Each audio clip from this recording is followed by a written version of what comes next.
shit's in the safe. Got me a spot out the way. Nigga just tryna be safe. Let's get to sports talk.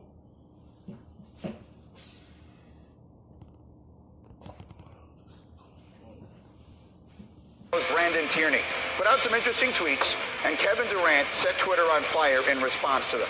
Here's what it started. Tierney had this to say: the Nets win 7 straight, no one cares. Nets lose 7 straight, no one cares. Speaks volumes. That was Brandon Tierney's opinion. Kevin Durant responded. He just wrote back, what does it say? They continued to exchange tweets. I'm going to read you just pieces of what was a lengthy exchange. BT tweeted, nothing but respect for your game, but the reality is simple. The Mecca had your name all over it, and you passed up the shot. I'm from Brooklyn. It's in my blood. But NYC is all about the Knicks and always will be. At least Carmelo Anthony got in the batter's box and took a swing. KD responded to that, saying, you're going to watch anyway. Does it matter? Then he tweeted, the reality is that you wanted me to do what you wanted me to do. I didn't, and now you feel some weird way about it. Get over yourself, bro. I know you got a little platform, but come out of the clouds. It's not real.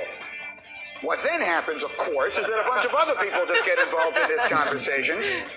One fan said the Nets are irrelevant, KD, and for reasons known only to him, Kevin Durant responded, saying being relevant in the eyes of fans doesn't make the ball go in the basket, so it really doesn't matter, but go ahead and claim something. What we have just seen are 4 of the 25 tweets that Kevin Durant sent out last night responding to Twitter users. So that's sort of the basis of it here. Jalen, I'll give it to you first.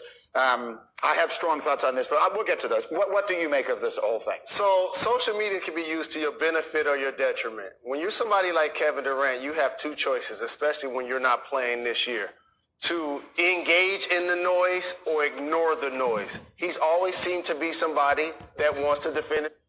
Like, ain't nothing wrong with defending yourself, but you know the real reason why the Nets are struggling. You know the inside because you there. If you know you feel like your team is relevant, believe that. That's your team. You know what's going on in that facility. Don't let them get under your skin when they just type on social media. Don't let them get under your skin. You know what's going on in that organization. You don't have to worry about it. I understand people can tend to get on your nerves.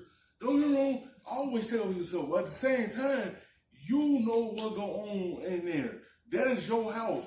You know what's going on behind closed doors. Don't worry about what people say about you. It's always going to be like that. People going to say everything behind the computer screen. His reputation on Twitter. And based on that, I have no problems with it. But he's also been the kind of person that would create a burner account because he seems sensitive to the things that were being said about him on Twitter. So for me, I'm not mad at what Brandon said because that's a fact. We did praise the Nets culture when they were doing well. They seem to be a team that had the most fun in the league last year to get eliminated in the first round. They're not having as much fun this year. They are struggling. Yet it isn't a headline in New York. It isn't leading our show. They're not going to... Because this is a whole new team. From last year to this year. Last year, it was D'Angelo Russell, LeVert, Dinwiddie, Allen, Harris.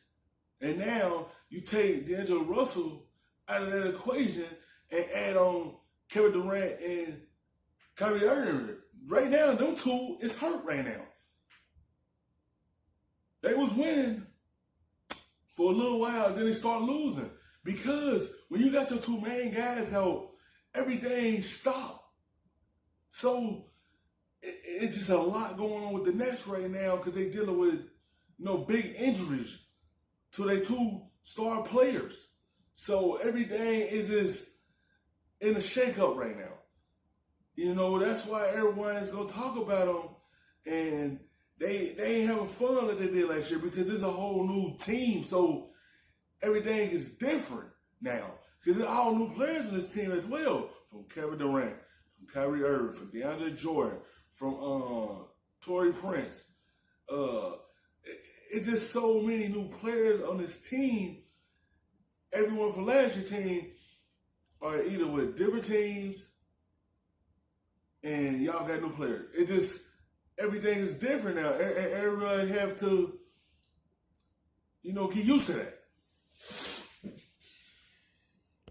Fire their coach, but if it was the Knicks, we would be discussing all of those things. Jay, let me hear from you. I have all the respect in the world for Brandon Tierney. We're not talking about Brandon Tierney unless Kevin Durant responds, right? So, look, the Nets are relevant because we still are talking about the Nets. They may not be relevant in the way that we thought they're going to be relevant, but also Kyrie and Kevin Durant have not played that much this year. They will be relevant next year when both those guys play. We'll be talking about them every single day. But here, this is who Kevin Durant is, guys. He's the same guy at the Christmas party comes up to me because he disagrees with what I said on the air.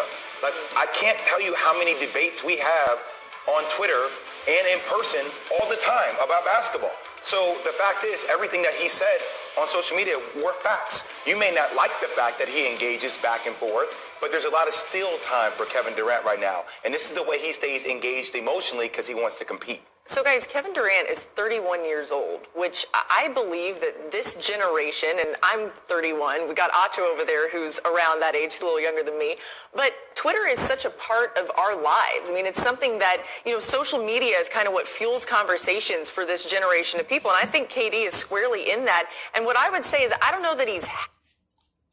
It's like, man, you already dealing with an injury. You want to be on the floor to help your team win games. You want to be able to be out there contributing.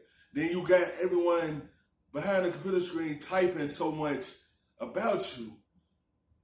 And you want to respond to that. At the same time, in this era, you have to have thick skin because social media, everyone's going to judge you by what you do, how you move, and everyone is going to get on there and say anything and get under your skin. You got to have thick skin because dealing with the internet. Happy about doing this, Greeny, but I think he wants that interaction because it fuels him in a way. He wants to be on the court. He wants the criticism. He wants to battle back with people because that's how, this age group communicates in a way. Perhaps. Thank you for watching ESPN on YouTube. For more sports and analysis, download the ESPN app. Better look back at the rub, nigga, I gotta be safe.